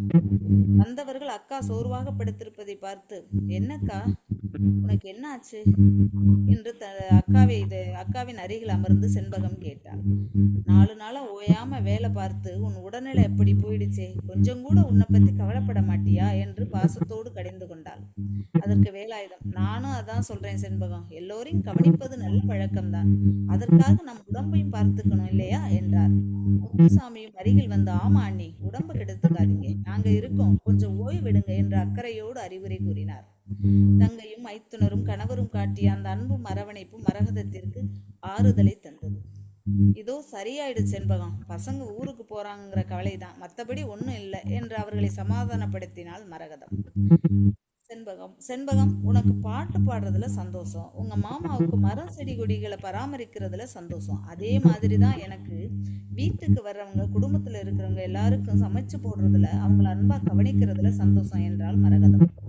அதெல்லாம் சரிதான் அக்கா, இருந்தாலும் உன் உடம்பை பார்த்துக்கோ என்றாள் செண்பகம். அப்போது மரகதத்தின் கைபேசி ஒலிக்கிறது. அழைப்பது மற்றொரு மகனான சரவணன். சரவணா, சொல்லுப்பா, நல்லா இருக்கியா, சாப்பிட்டியா என்றாள் மரகதம். நான் நல்லா இருக்கேம்மா, நீங்க எப்படி இருக்கீங்க? ஆமா, அண்ணா அண்ணி அத்தை மாமான்னு எல்லாரும் வந்திருந்தாங்களே, உங்களுக்கு ரொம்ப சந்தோஷமா இருந்திருக்குமே. ஆமா சரவணா, வீடே திருவிழா போல இருந்தது, இப்படி வெறிச்சோடி கிடக்கு. ஆமா, நீ எப்ப வர்ற? அம்மா, அதை பத்தி தான் பேசத்தான் கூப்பிட்டேன். நாளைக்கு என் நண்பர்கள் சில பேர் ஊருக்கு வராங்க, பக்கத்து ஊர்ல நண்பன் கல்யாணம், அதனால நம்ம வீட்டுக்கு வரணும்னு சொன்னாங்க, கூட்டிட்டு வரட்டுமா? அதுக்கு எதுக்கு சரவணா என்கிட்ட அனுமதி கேட்குற? சந்தோஷமா கூட்டிட்டு வாப்பா. என்னக்கா சொல்றான் சரவணன்? நாளைக்கு அவன் நண்பர்கள் ஒரு கல்யாணத்துக்கு வர்றாங்களாம், அவங்கள கூட்டிட்டு வரவான்னு கேக்குறான். வந்து 4 நாள் சந்தோஷமா இருந்துட்டு போகட்டுமே. உடனே கணவர் வேலாயுதம் தங்கை செண்பகம், வேண்டாம் சரவணா, அம்மாவுக்கு உடல்நிலை சரியில்லை, ரொம்ப சோர்வா இருக்காங்க, வேற எப்போதாவது கூட்டிட்டு வா என்று தடுத்தனர். அதை கேட்ட மரகதத்தின் முகத்தில் இருந்த சோகம் மறந்தது. அதெல்லாம் ஒன்றும் இல்லைங்க, பசங்க வரட்டும், அவங்களுக்கு பிடிச்சதெல்லாம் என்னன்னு கேட்டு சமைச்சு தரணும், விருந்தாளி வந்தா எனக்கு இருக்கிற கஷ்டமெல்லாம் பறந்து போயிடும் என்று மிகுந்த உற்சாகத்துடன் கூறினார். உடம்பின் வழியை விட விருந்தினர்களை வரவேற்கும் அந்த மனப்பூர்வமான மகிழ்ச்சியே அவளுக்கு பெரிய மருந்தாக மாறியது. இதை பார்த்த வேலாயுதமும் செண்பகமும் முத்துசாமியும் ஆச்சரியத்துடன் ஒருவரை ஒருவர் பார்த்து புன்னகைத்தனர். செல்விருந்தோம்பி வருவிருந்து பார்த்திருப்பான் நல்விருந்து வானத்தவர் என்ற குறளின் பொருள், தன் வீட்டில் உள்ள விருந்தினரை இன்முகத்துடன் உபசரித்து விட்டு அடுத்து வரும் விருந்தினரை எதிர்நோக்கி காத்திருப்பது வானத்தில் உள்ள தேவர்களுக்கும் போற்றத்தக்க நல்ல விருந்தினராவான் என்பது குறளின் பொருள். இந்த குறள் வெறும் உபசரிப்பை பற்றி மட்டும் பேசவில்லை, அது மனித நேயத்தின் உச்சகட்ட ஆன்மீக நிலையை பேசுகிறது. ஒரு விருந்தினர் விடைபெற்ற கணம் மற்றொரு விருந்தினரை எதிர்பார்க்கும் மனம் என்பது சாதாரணமானதல்ல. அது எப்பேற்பட்ட சோர்வையும் வலியையும் தூக்கி எறியும் பேராற்றல் கொண்டது. மரகதத்தின் வாழ்வின் இது நிஜமானது. தன் பிள்ளைகள் சென்ற சோகத்தையும் உடல் தளர்ச்சியும் ஒரு பொருட்டாக கருதாமல் தன் தங்கை குடும்பம் உடன் இருக்க, அடுத்த நொடியே புதிய விருந்தினர்களை வரவேற்க அவள் ஆயத்தமான அந்த மனம் வள்ளுவர் குறிப்பிட்ட வருவிருந்து பார்த்திருக்கும் உன்னத பண்பிற்கு மிகச்சிறந்த சான்றாகும். நன்றி ஐயா. சிறப்பு அம்மா. திருவனந்தபுரத்திலிருந்து திருமதி சுந்தரவள்ளி கார்த்திகேயன் அவர்கள் சிறப்பான ஒரு கதையை சொன்னார்கள். சந்தோஷத்திலே சிறந்த சந்தோஷம் அடுத்தவங்களை சந்தோஷப்படுறது தான். ஒரு தாய்மையின் உணர்வோடு உணவை சமைத்து அளிப்பதில் தான் எனக்கு சந்தோஷம். ஓய்வு இருக்கின்றது, ஓய்வு இருந்தால் கூட அதில் மனசு எனக்கு ஈடுபாடு. வாழ்க்கையில் எத்தனையோ தோசை இருந்தாலும் இந்த தோசை இல்லைன்னா வாழ்க்கையே தோஷமாயிடுங்க. அது சந்தோஷம். அந்த சந்தோஷம் தான் என்றைக்கும் தேவை. சிறப்பாக கதைகள், சிறப்பாக கதையை நல்லா நிறைவாக சொன்னீங்க. வாழ்த்துக்கள், பாராட்டுகள். அடுத்துங்கள் அழைமா. அடுத்ததாக ஸ்ரீஹரி ஐடியில ஒரு மழலை. அப்பா உங்க பேர் என்னடா? ஸ்ரீஹரி கிரிஜா. பாருங்கள் கிரிஜா, அந்த கதையை தாருங்கள். ஐயா அவர்களுக்கும் அம்மா அவர்களுக்கும் வணக்கம். கதை: புத்தூர் ஓர் அழகான ஊர். அங்கு ரகுமான் என்ற மாணவன் 7ஆம் வகுப்பு படித்தான். அவன் படிப்பில் சுமாராக இருந்தாலும் நண்பர்களுடன் விளையாடுவதிலும் புத்தகங்கள் வாசிப்பதிலும் கெட்டிக்காரன். ரகுமானின் அப்பா அவனுக்கு பிறந்த நாள் பரிசாக ஒரு ஆண்ட்ராய்டு கைபேசி வாங்கி தந்தார். ரகுமானுக்கு ஒரே மகிழ்ச்சி. அவன் கைபேசியில் விளையாட ஆரம்பித்தான். நேரம் போவதே தெரியாமல் இருந்தது. நண்பர்களுடன் விளையாடுவது, பாட்டு கேட்பது, கதை புத்தகங்கள் வாசிப்பது என அனைத்திலும் அவனின் ஈடுபாடு குறைந்தது. வகுப்பில் முதல் மதிப்பெண்கள் பெற்ற ரகுமான் சமீபத்தில் அவனது தேர்வில் குறைந்த மதிப்பெண்களையே எடுத்திருந்தான். ரகுமான் இணைய விளையாட்டுக்கு அடிமையானதால் நண்பர்கள், உறவுகள், படிப்பு என அனைத்தையுமே இழந்தான். ரகுமானின் நடவடிக்கைகளில் மாற்றத்தை உணர்ந்த அம்மா அவன் அப்பாவிடம் கூற அவர் அவனுக்கு அறிவுரை வழங்கினார். ஆனால் ரகுமான் அதை கேட்கும் மனநிலையில் இல்லை. கைபேசியில் விளையாடுவதிலேயே நேரத்தை செலவழித்தான். அதனால் அவனது அப்பா மிகவும் கோபமடைந்தார். இனிமேல் கைபேசியை தொடக்கூடாது என எச்சரித்தார். கைபேசி இல்லாததால் ரகுமானுக்கு என்ன செய்வதென்று தெரியவில்லை. அவனுக்குள் ஒருவித வெறுமை சூழ்ந்தது. யாரிடமும் பேசாமல், எதிலும் கவனம் செலுத்தாமல் மன அழுத்தத்திற்கு ஆளானான். இந்நிலையில் அவனது பெற்றோர்கள் அவனை மனநல மருத்துவரிடம் அழைத்துச் சென்றனர். மருத்துவர் ரகுமானுக்கு ஆலோசனை வழங்கினார். இணைய பயன்பாடுகளின் ஆபத்தை குறித்து எடுத்து கூறினார். ரகுமான் தனது நிலையை உணர்ந்தான். படிப்படியாக மீண்டும் பழைய நிலைக்கு திரும்பிய ரகுமான் படித்தல், நண்பர்களுடன் விளையாடுதல், வீட்டு வேலைகளில் பெற்றோருக்கு உதவுதல் போன்றவற்றில் கவனம் செலுத்த தொடங்கினான். இந்த நல்ல மாற்றத்தை கண்ட ஆசிரியர்கள், குடும்பத்தார் மற்றும் நண்பர்கள் அனைவரும் மன நிம்மதியடைந்தனர். குறள்: பீலிப்பை சாகாடும் அற்றி இடும் அப்பன்னம் தாளம் எடுத்து பெயின். பொருள்: மிகையாக ஏற்றிய மயிலிறகு பாரவண்டியின் அச்சை முறிக்கும். போட்டியாளரின் மிகைவலி தன் வலி குறைக்கும். இதை அறிந்திருக்க. குறள் எண் 475. அதிகாரம் வலியறிதல். நன்றி அம்மா. சிறப்பாக மழலை கிரிஜாக்கள் சிறப்பாக இந்த கதை, அதுவும் இன்றைய காலகட்டத்துக்கு நிச்சயமாக தேவையான ஒரு கதை. இன்றைக்கு கைபேசி இல்லாமல் யாரும் செல்வதில்லை. இன்னும் சொல்ல போனால் உடம்பு செல்லானால்தான் தான் செல் இல்லாமல் செல்றது இல்லையோ தெரியல. நீங்கள் கைபேசி அந்த அளவுக்கு பிள்ளைகள் உள்பட எல்லோருக்குமே பாதிப்பு ஏற்படுகிறது. அதை ஆக்கப்பூர்வமான செயலுக்கு மட்டும் பயன்படுத்துங்கள். மற்றபடி அதை அதிகமாக பயன்படுத்தி உடம்பையும் மனசையும் கெடுத்து விடாதீர்கள் என்ற கருத்தை வெளிப்படுத்தும் விதமாக இந்த கதை தெரிவிக்கப்பட்டுள்ளது. கிரிஜா, மழை கிரிஜா, சிறப்பான இன்றைய காலத்துக்கேற்ப கதை, சிறப்பு, பாராட்டுகள், வாழ்த்துக்கள். அடுத்தது அழைமா. சிறப்பு. எனது நிறைவு உரைக்கு முன்பாக தக்கோலம் என் ஜனநாதன் ஐயா அவர்கள் தனது நிறைவு உரையை ஆற்றுமாறு அன்போடு அழைக்கின்றேன். பாருங்கள் ஐயா. அனைவருக்கும்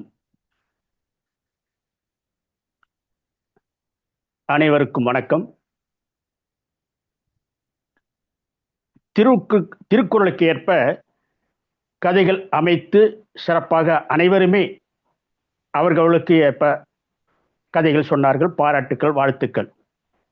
நாம் திருக்குறளை படிக்கின்ற போது சில குறள்கள் மட்டும் நமக்கு பதிவாகிறது என்பதை விட அதில் ஏதோ ஒன்று நம்மை உழுக்கும், நம் உள்மனதில் நம்மை பதிவு செய்யும். அந்த குறளுக்கேற்ற கதைகளை அமைத்து தனக்கும் கேட்பவர்களுக்கும் அது பயன்படும் வகையில் சில தகவல்களையும் சொல்ல முயற்சி செய்து கதையை அமைக்கின்றோம். இன்னும் சொல்லப்படால் சில குறள்கள் நம்முடைய வாழ்க்கையிலோ அல்லது நம்மளுக்கு தெரிந்த உறவினர்கள் நண்பர்கள் உள்பட அந்த நெகிழ்வை ஏற்படுத்தியிருக்கலாம். அது நமக்கு ஏற்படுத்தி அதை நாம் அந்த குறள் மூலமாக கதைகளை சொல்லி அந்த கருத்தை சொல்கின்றோம். இது ஒரு சிறப்பான பணி. குறிப்பாக இந்த பொறுப்பேற்று செய்கின்ற ஆயிஷா சித்திக் அவர்கள் இந்த நிகழ்ச்சியின் ஒவ்வொரு இடையிலும், அதாவது அவங்க கதை சொல்லிகளை அழைக்கும் முன்பு திருக்குறளை பற்றி ஒவ்வொரு கருத்தையும் சொல்கின்றது. பாராட்டுக்குரியது, வாழ்த்துக்குரியது. அம்மா சிறப்பு. எனவே சிறப்பாக இன்றைய நிகழ்வில் அருமையான கதைகளை பதித்த அனைவருக்கும் நன்றி, வணக்கம், பாராட்டுக்கள், வாழ்த்துக்கள். அம்மா நிறைவு செய்திருமா. நன்றிகள் ஐயா. நன்றி அம்மா. ஒருவர் இரு குறளே முக்காலின் ஓதும் தருமம் முதல் 4ம் காலும் அருமறைகள் 5ம் சமய நூல் 6ம் நம் வள்ளுவனார் குந்தி மொழிந்த பொருள் இருக்கு முதல் பாரதம் ஈராகிய அரிய வேதங்கள் 5ம் அவ்வேதத்தின் வழிபட்ட சமய நூல்கள் 6ம் நம்முடைய திருவள்ளுவரால் உலகத்தாருக்கு சொல்லப்பட்ட நூலும் அடங்கும். ஆதலால் ஒருவர் ஒரு விகற்பமும் இரு விகற்பமும் ஆகிய இருவகை குறள்களையுமே முப்பால்களில் அத்தியனம் செய்து அறியப்படுகின்ற அறம் முதலிய நாட்பொருள்களும் அவருக்கு போதும் என்று கூறுகின்றார் களத்தூர்கிழார் திருவள்ளுவர் மாலையில் இருந்து. திருக்குறள் கதையரங்கம் உலக சாதனை நிகழ்வு 49. இந்நிகழ்வை சிறப்பாக நடத்த நமக்கு வாய்ப்பளித்த சங்கத்தமிழ் இலக்கிய பூங்காவின் ஒருங்கிணைப்பாளர் தமிழ் பணிச்செம்மல் நீலகண்ட தமிழன் ஐயா அவர்களுக்கு என் நன்றியை தெரிவித்துக் கொள்கின்றேன். தலைமை தமிழ் பணிச்செம்மல் செந்தமிழ் தேனி தக்கோலம் என் ஜனநாதன் ஐயா அவர்களுக்கு என் நன்றியை தெரிவித்துக் கொள்கின்றேன். மேலும் இந்நிகழ்வை வளையேற்றம் செய்த ஸ்டெப் டிவியின் மேலாண் இயக்குனர் சிவகாமி சண்முக சுந்தரம் அம்மா அவர்களுக்கு என் நன்றியை தெரிவித்துக் கொள்கின்றேன். ஜெர்மன் தமிழருவி வானொலி நிலைய இயக்குநர்கள் திரு நயனை விஜயன், திருமதி சசிகலா நயனை விஜயன் ஆகியோருக்கு என் நன்றியை தெரிவித்துக் கொள்கின்றேன். மேலும் இந்நிகழ்வில் சிறப்பாக கதைகளை சொல்லிய கதை சொல்லிகள் திருமதி கே சாந்தாமணி அம்மா, மழலை ஸ்ரீஹரி, மழலை ஸ்வேதா, திருமதி வெங்கநாயகி அம்மா, திருமதி ஆனந்தி சேது அம்மா, மழலை ஜே தன்யஸ்ரீ, கவிமாமணி அரங்கநாயகி கண்ணன் அம்மா, திரு மூப்பா அம்பலவாணன் ஐயா, திருமதி சரளா புருஷோத்தமன் அம்மா, திருமதி சு சுந்தரவல்லி கார்த்திகேயன் அம்மா, மழலை ஆர் கிரிஜா ஆகியோருக்கு என் நன்றியை தெரிவித்துக் கொள்கின்றேன். திருக்குறள் கதையரங்கத்தில் இடம்பெறும் கதைகளை குறித்து சங்கத்தமிழ் இலக்கிய பூங்கா நூலாக வெளியிட்டு வருகின்றது. உங்களின் கதைகளும் அந்த நூலில் இடம்பெற நீங்கள் அழைக்க வேண்டிய அலைபேசி எண் 740115 7415. ஆயிஷா சித்தி, பழனி. நன்றி, மகிழ்ச்சி.